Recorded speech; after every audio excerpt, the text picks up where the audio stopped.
White Sox fans are just as excited as they could possibly be over the dramatic pennant victory of Al Lopez men. And what could be my first game in Comiskey Park, my mother was 6 months pregnant with me. And my dad was able to get upper deck tickets for game 1 of the '59 World Series. You know, little do I know the White Sox win 11-0 and Kluszewski has a big game. But little did I know that was going to become my office one day. My father took me to that first game back in 1956. The most enduring memory of that is walking into the ballpark. Keep in mind, back then, we had black and white television. I'd never seen a ballpark in color. When I walked through, saw the first color, I was astounded. I was shocked. The grass was green, the beautiful scoreboard, and the seats were pretty, and everything was gorgeous. Players were out there warming up, and I fell in love with it, and then I loved it the rest of my life. You know, having been there for so many, actually decades, I'd see kids grow up, grandparents pass away, new generations, but that's how close people begin to feel with you. You know, you become a part of the rhythm of life. Coming to the old Comiskey Park, all of a sudden you see these monuments. I mean, you don't see just a ballpark, you see a ballpark with a lot of history. I think everybody was a friend, everybody was a family. The beer vendors, the hot dog vendors, everybody's like, I just from Bridgeport, My grandpa used to take me here when he was 2. I love it because I'm not from Chicago. They treat you a lot of places not live from here. They come here playing leave. But when you wasn't playing in the old Comiskey Park, it's like, wow, that was your house. It's almost like they wrote us off before we even thrown the first pitch. You weren't gonna break us. We were going down to the last breath. We had to kill somebody in second base and break their legs. Says we want to. We're gonna fight. There we go. He's on. I just remember getting out there and going, good God, these guys are huge.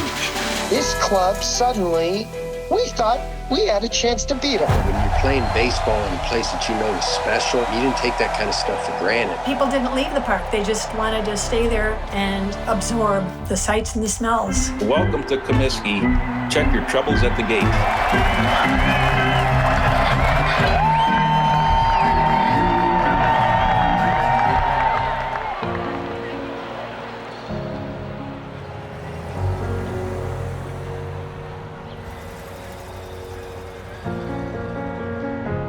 The last game, I brought my family. We brought our little video camera, and I remember talking to a lot of people in the park on my way in. We talked to people that worked at the park and just wanted to capture something so that we'd never forget. Sean, are you gonna miss Comiskey Park? Oh yeah. 1990 being the last year, at first it was just like, well, you better just savor every game because this is the last one we'll have at this park. But eventually the attention turned away from the melancholy part to the excitement of a team that just out of nowhere was so good. I think if you ask somebody to write a script about the last season at the great ball yard, it might read something like the last season at Comiskey. Nobody expected much from the Sox after 3 bad seasons. The young players were just now coming on in 1990. From 86 to 89, I don't think we won more than 70 games. And remember, the Cubs were going into the postseason. So everything was on the Cubs. It's almost like they wrote us off before we even thrown the first pitch. We were a fairly young club overall, especially the pitching part of it. A lot of us were, in our first couple years and just starting out. We were just really excited about the young team that we had building in 89. At the end of the year in 89, we were pretty competitive. All the media people, the end of spring training, had us as a last place team, and we were pretty aggravated as a club. We knew we were better than that. Epitomized in the youth that the White Sox have brought north with them. 11 of the guys on the team right now are 25 years old or less, and 9 of them are direct products of the White Sox farm system. The park looked great, and I remember being pretty emotional that day because, it was the last opening day, and then they won the game. And it was a great way to win, doing the little things. The scoreboard salutes this Sox win on opening day. And the White Sox, who had so many problems last year defensively, play errorless ball Bobby Thigpen out of the bullpen to nail down the victory. Chicago White Sox were trying to keep their fast start intact. Pick it up. Ron Kittle comes up to the plate. And a 450-foot home run. He's 6'4", 220 from Gary. Look at that thing on the roof. Ozzie Guillen hit an RBI in the ninth, final 2-1 Sox. It really started to become fun because that team, they were exciting. You don't know if the crowds were coming out because they were closing the park or because they were that good, but I think it was a combination of both, and it was fun. And Jeff Torborg was a really, really good manager. And I think he created a really tight bond with that whole group. I love to play for Jeff. Best manager I ever played for. I played with Bobby Cox. I played for Tony La Russa, two Hall of Famers. Jeffy was a party guy. He loved his player. He was the perfect guy for that club. And I'll tell you why. We're a little unbridled. We're a little arrogant. But Torborg wasn't afraid to unleash the enthusiasm, as long as it was handled the right way. He wasn't afraid to bring guys in and have a word with them, talk to them about the right way to play the game. He had so much respect for some of the veteran players on the team, and he instilled in them that it was okay to lead on the field, that it was okay to be demonstrative. And for the younger players, it was okay to be emotional with professionalism. Torborg just had a knack for getting the most out of it. He was almost like a dad figure, but in a good way. When your coach says something, just sir. And back then, I think that's what Jeff Torborg did. I'm the boss, but I will let you guys play. That's it. That's simple as that. Well, he just liked to compete. He liked to compete hard and really pushed it for sure. Jeff Torborg understood what it was about, being a major league player. By allowing those young players to fail early, where they realize that an 0 for 4 is not going to cost them a spot in the lineup the next day, how those situations are handled can play a big role in a player's career. I'm pitching in Detroit. I walked 3 guys, then somebody relieved me, got out of it. He pulled me in his office. He goes, "Hey, I didn't bring you up here to go, needling around." He goes, "Throw the ball. I got you up here because you're a fighter." So, man, that meant the world to me. It's like your dad telling you, get out there and giving me free rein to get after it. Jeff would kind of fly by me in the clubhouse and just gave me a lot of encouragement to kind of be who I was and not, tell me I had to do certain things or there was boundaries of, how to pitch at the major league level. My experience was A-ball up to that point. He was like a really good family kind of a man, where he had one thing that was very unique. I don't think anybody else has ever done this.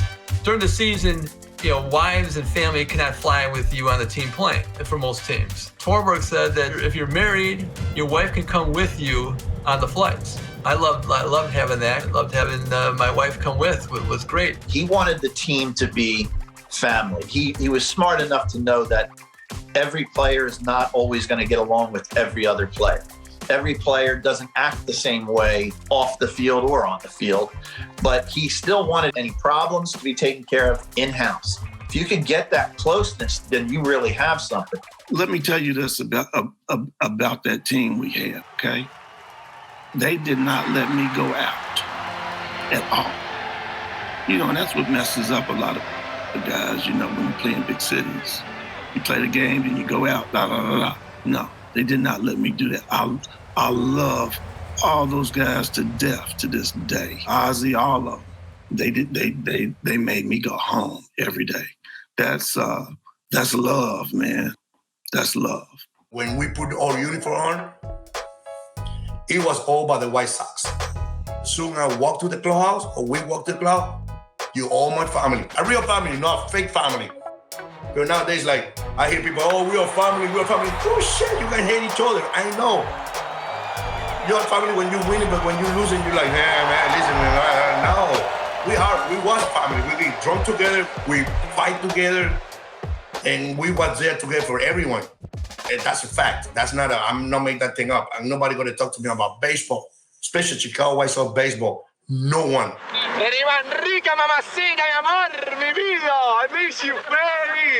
He brings a smile to my face because I remember he was 20 years old the first time I met him. He couldn't speak a word of English.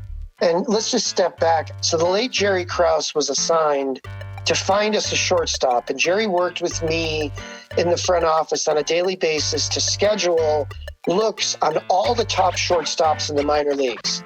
He scouted about 13 guys and spent 5 to 10 days with almost every player. Jerry came back with 5 guys that he really isolated with, and we were trying to decide which guy we should go after. And Jerry decided it was Ozzie. He loved his enthusiasm, his instincts. So we make the trade. Roland pulls the trigger, makes a trade that was pretty well ripped by a lot of people. I mean, LaMarr Hoyt in '83 won the Cy Young Award, and essentially a year later, he's traded for this, young, unknown shortstop in AAA. He was the centerpiece of the deal, was Ozzie Guillen.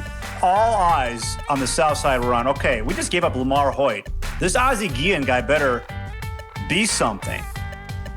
Oh, he turned out to be something. He ate Kirby up. Ozzie's got to hurry. Bare hands. Yes! What a play by Ozzie Guillen. The only way he's going to get it. I gave up a rope, and I thought, I got to back up second. I turn around to go back up second, and here's Ozzie Guillen coming up, and he looks at me and says, where are you going? And then he fires the ball to first. And I remember thinking, hey, man, I can pitch in the big leagues if these guys are going to stop that stuff all the time. Ozzie was always talking all the time. So I'd be out on the field, and he'd be talking to the umpire. He'd be talking to, one of the other guys on base or something like that. And I'd be like, Ozzie, I'd be like, because the guy's getting ready to pitch, throw the ball, and Ozzie's still talking, got his head turned with the umpire. And the next thing you know, the guy hits the ball to him. Ozzie fields it, throws the guy out. And I'm like, I ain't worried about Ozzie anymore. He's ready to play. I mean, he doesn't look like he's ready, but he's ready. He was a cut-up, man. And especially on the charter flights, it was so much fun because the guy was a laugh a minute. The only time he wasn't talking is when he was sleeping. And when you're vocal and funny, it just puts you more in the spotlight. And I think he took a lot of pressure off a lot of guys a lot of times by, you can see like a reporter in the clubhouse maybe meandering his way over to somebody, and Ozzie'd start chirping at the guy to kind of distract him because he knows that player is probably not in a position to answer to this guy right now. What they were getting in Ozzie was not just a hard-nosed shortstop. They were getting a leader. And I'm not sure they even realized they were getting that kind of leader when they made the trade. I think the remarkable part of the story is a guy who couldn't speak English when he showed up in 1985, amazingly became a captain 5 years later. His English was good enough that he could communicate with everybody in the ball club. He was a young man. He was 25, 26 years old, and he was vocal. I don't see guys do what they're supposed to do, at least try. Oh, you want to hear me all game. I'll be a motherfucking all game, every fucking at-bat. Why? Because I will let you know we care. If you don't care, let us know, and we told Jeff Tobin to get you out of here. And that's what it was. If you're a leader, you get in people's face, right in his face. He would, tell everybody just like it is. Even talking to Frank Thomas, I remember him talking to Frank Thomas. He'd, rip right into Frank Thomas. If Frank needs to be ripped into about something, he would rip into him. He'd compliment him too, but for everybody, he would kind of set everybody straight. I care about Frank. I will care about Frank being good. I care about Robin Ventura to being good. I care about Ventura to be a winner. I care about those guys to be great. Here's the thing you gotta love about Ozzie.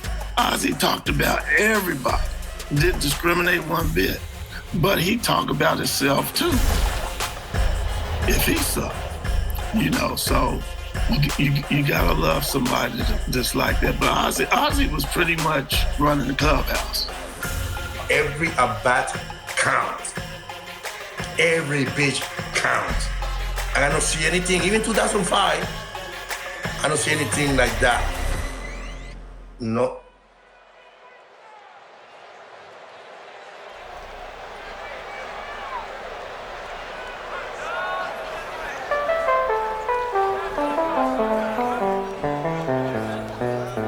I learned all the nooks and crannies, so it was this really cool shortcut off the back door of the front office, where there was a spiral staircase that took you from the back of the front office down the spiral staircase right into the clubhouse. The club was so small. There's only 2 toilets. And sometimes Sundays, somebody people they was a little happy.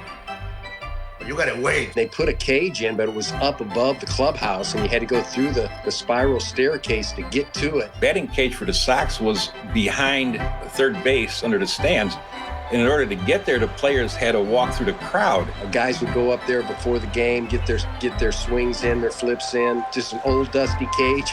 You went up there and got ready to play. It was awesome to be able to go to that ballpark on a daily basis and kind of feel like you'd walk from the clubhouse down through the tunnel into the dugout, and the water seeping in through the walls, just because it was underground. Everything was so low, so if you're tall, you had to watch your head because you were going to hit the lights or hit something. Chicken Willie's, our clubhouse manager, his kitchen and his little quarters was underneath, like behind the wall.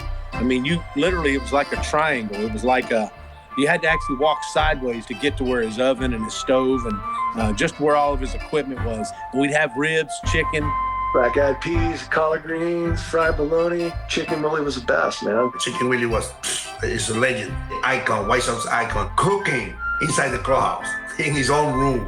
I would go back there in the 6th inning, and I'm saying like I'm playing. And I'd go back there and I would smell him cooking. He called everybody a Hamanaga. I don't even know what that word is. But what's up, Hamanaga? And I'd walk back there and look, and I'd say, oh, Willie. He'd have greasy pork chops or hot dogs wrapped in bacon. How bad is that for you? But I'd say, can I get one of them? He'd say, yeah, Hamanaga, grab it. Chicken Willie was absolutely the best clubhouse guy you could ever ask for. It's one of the nicest men I ever met in my life. He made that clubhouse, man. There was nobody that worked harder than him, and I couldn't believe the things that man could carry onto the bus. I mean, he was as strong as a bull. You know what? He was like the heartbeat, to tell you the truth. I was with him in the minor leagues, and he was assistant bus driver. He was trainer, clubhouse guy. I mean, he did it all. We were in Montgomery, Alabama, and they had a chicken eating contest. This man literally ate 75 pieces of chicken in a certain time, and he beat this other guy. But Willie would take a chicken leg drumstick and shove it in his mouth, and that thing would come out spotlessly clean. And so that's kind of how he got his name, Chicken Willie. He's from my same hometown. He's from Monticello, Florida.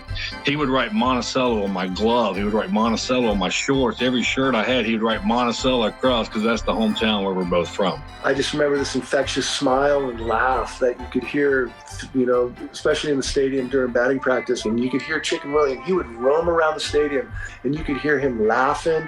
It's almost like a cry. Playing there was like, oh my God. See the people around you. I established a conversation with the fans. The guys sit there every day with his little girls or little kids. That like the guy go Monday, they don't go for next 3 days, 4 days. Hey, where you guys been? I didn't see you guys. They feel like a part of the team. You knew you were in a classic ballpark that had been around, so much tradition. It was a special place. And when you're playing baseball in a place that you know is special, that great players walked, great players stepped in that batter's box, you didn't take that kind of stuff for granted. You just got ready to play every day.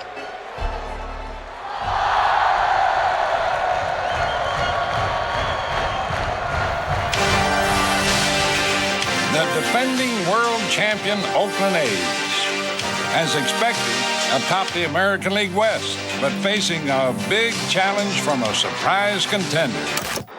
Until a couple of weeks ago, there was only one ticket window open here on 31st Street with a sign that read, "Ring bell for service." Thursday afternoon was the second-place White Sox opened the 4-game series with the first-place A's. There were 4 windows open. At one point, the Lions wound around the corner. We got out to a good start. We had a really good month of May. And I think as a result, we started to realize, hey, we're in second place behind this juggernaut. I mean, one of the greatest teams in the modern era, truly. An elite team with a bunch of Hall of Famers on it. And this club, suddenly, we thought we had a chance to beat them. You see Oakland coming to town, and I'll never forget going like on a Friday afternoon. I get there right after work, and I'd go sit in the right field upper deck and just listen to the balls bouncing off the roof from Canseco, McGuire, Dave Henderson. And you're like, my God, these were like mammoth men. I just remember getting out there and going, good God, these guys are huge. I mean, Carney Lansford, Mark McGuire, Jose Canseco. The smallest guy on the team was bigger than the biggest guy on our team. We play against a great team. We play against unbelievable ball players and compete against Tony. They definitely had the swagger at the time. I mean, they were the team to beat. And they came into Chicago, and it was pretty intense. It was almost like a playoffs. Playing in Oakland, it was like playing in the playoffs. With the buzz in the stadium was filled up. That first series with the A's, you can feel it. You can feel the atmosphere of a big game. You could feel it in BP the first game where, hey, this renegade young team kind of thinks we're pretty good. And we're not afraid of you guys. And we're going to come out and we're going to have a really fun time trying to whoop you if we can. What a lot of these young White Sox players don't realize yet is just how wild it can get on the south side when the White Sox are winning. And now it's time to play ball.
Play it in a real sinister tone. It wasn't this little jingly jangly happy tune. It was like dun, dun, dun, for the whole crowd got into it. And you got 45, 50,000 people in Old Comiskey Park on a summer night. It was like Roman gladiators on the field, and they were the Romans. It was just loud and boisterous, and that was our team, and it was great. It was great.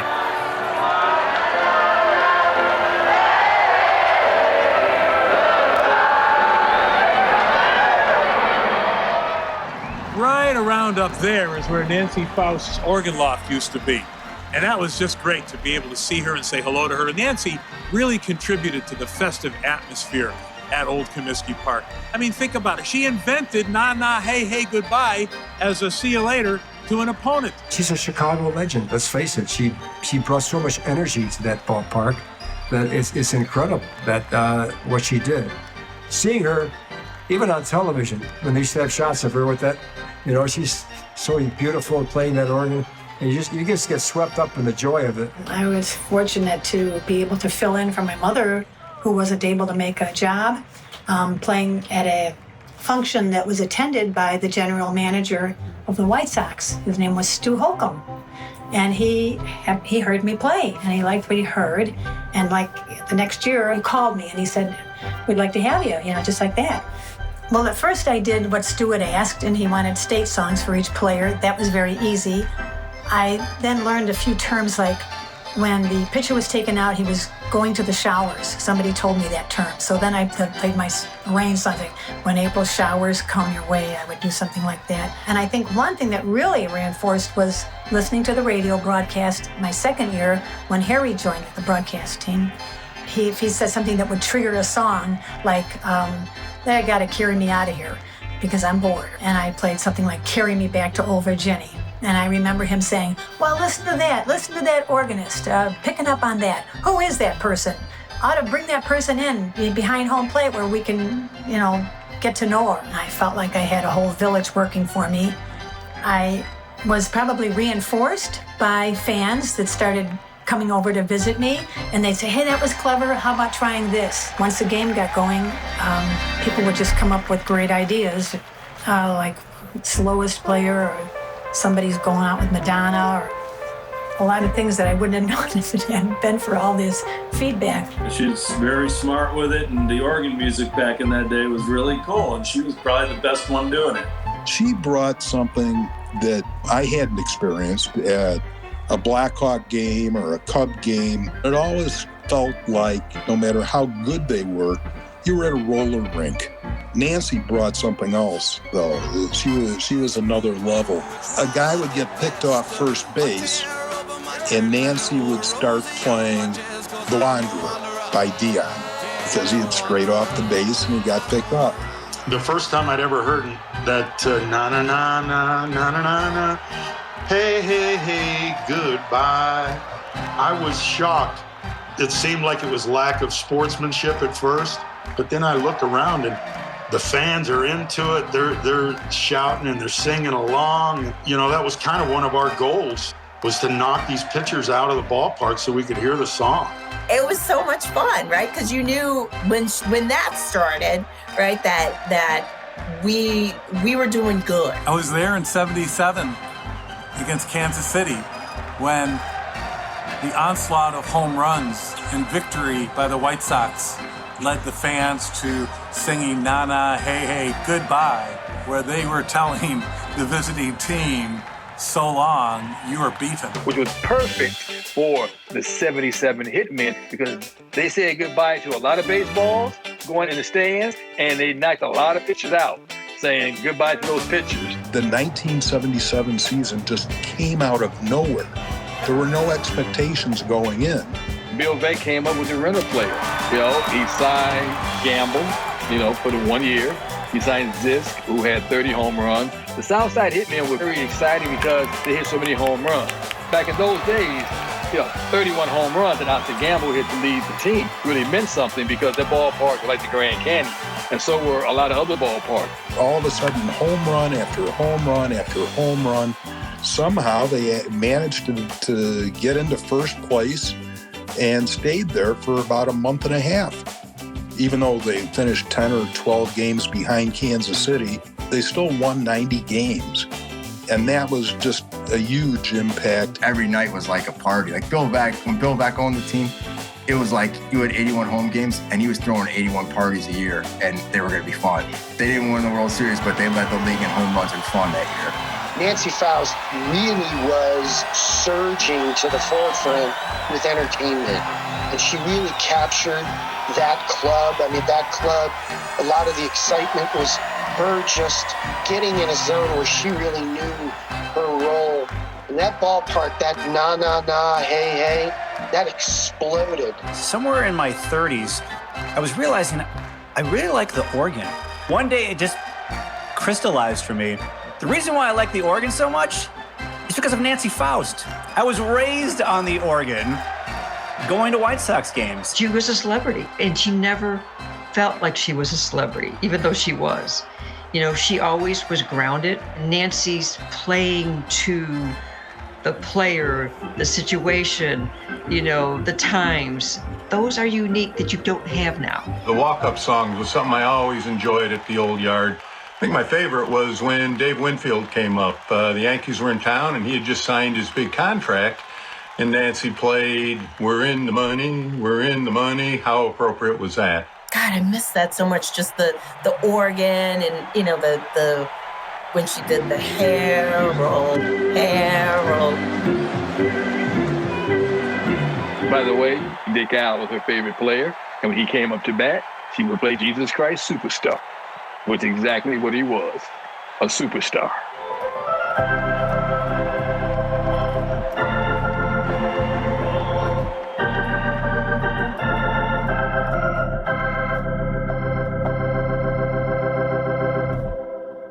See, this ball club was going to move, but Dick Allen saved the franchise. Remember 1970, they drew 495,000 people. So we all knew Dick Allen was a star. So, okay, what can he do in Chicago? There's a long drive, deep center, way back at my face. Almost into the net. Dick Allen was putting them in the upper deck. He was putting them on the roof. That was the greatest era of White Sox baseball because you had so many more African Americans wanting to go to White Sox baseball games because Dick Allen showed up. There was so much pride walking to that ballpark, walking down 35th, crossing over the Dan Ryan Expressway, and just seeing all the African-American people coming from the train into the right field stands to see Dick Allen. It was like a parade. It was like, we got a star, we got a star. And Dick Allen was a wonderful person. I would see him sign autographs. I would always see him hanging out in Lawless Gardens on 35th Street for his big red Cadillac. A lot of times he would be pulling in the ballpark at 7:30. I know Chuck Tanner, I understand, would tell the person singing the national anthem to stretch it out as long as you can. We got to wait for Dick to get dressed. He just got here. Dick Allen may not be the best player to ever play for the Chicago White Sox, but Dick Allen was the most important player ever to play for the Chicago White Sox. Because without Dick Allen, this team would not be here. The team would be in Seattle, because they were gone. He saved the franchise. The best player to play for the White Sox, of course, is Frank Thomas. But the most important player, in my mind, is Dick Allen.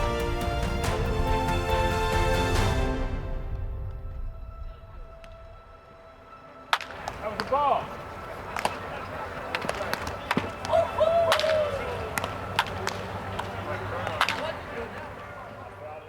Friday night, the Sox, the A's, first place Oakland, second place Chicago, go head to head. There'll be more fireworks than the 4th of July.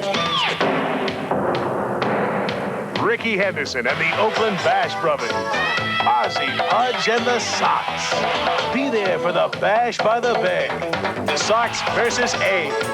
Friday night at 9:30 on Channel 9. It started with McDowell, who wasn't afraid and pitched in and was aggressive. I hit Canseco first, and then McGuire got hit again. He took 2 steps towards me and pointed number 2, like, you hit 2 guys already. You know, I'm like, okay, I don't want this guy coming at me. He was huge. And yeah, if you go back and look at where Jose used to set up on the plate. His right elbow used to be literally almost in front of the catcher.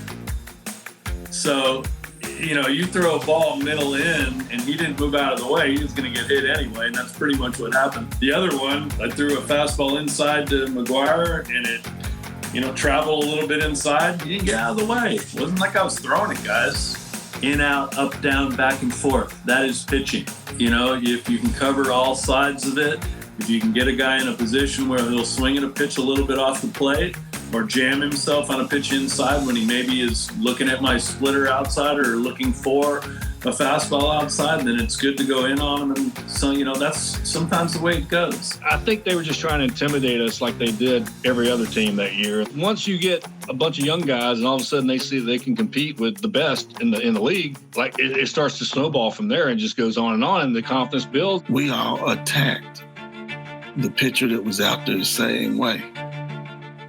And the pitchers couldn't like that. We would figure them out and we would all attack them the same way once we got a game plan. I don't think a lot of people like playing us because we weren't gonna never quit.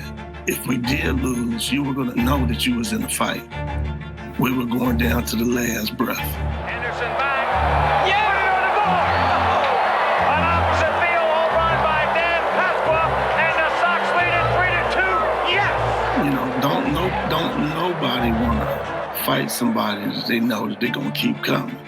You want to fight somebody that you know you could break them. I mean, we used to beat the brakes off that great Oakland team, man. We used to just kill them. We were flying home to Midway, and we came home like at midnight, 1 in the morning, whatever, something like that. You know, middle of the season, and it was like we just clinched or something, you know? It was really, really cool of the fans to do that.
film before it's over. Yeah. See you later. 124.